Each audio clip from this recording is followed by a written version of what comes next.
Assalamualaikum warahmatullahi wabarakatuh. Halo semuanya, kembali lagi dengan saya April, kelas 4 dari SD Ciberem, Kecamatan Pangalengan.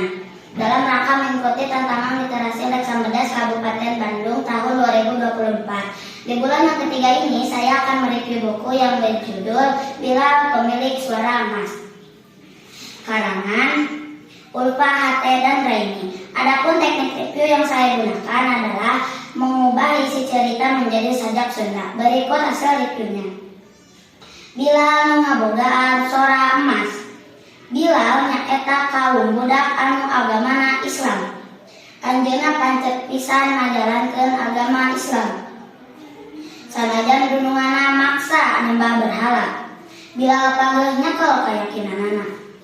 Bilal boga kaluwihan, boga sora nu kalintang halusna.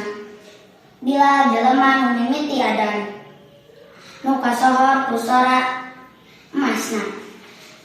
Sekian hasil review dari saya. Mohon maaf apabila ada kekurangan. Terima kasih atas perhatiannya. Wassalam literasi. Wassalamualaikum warahmatullahi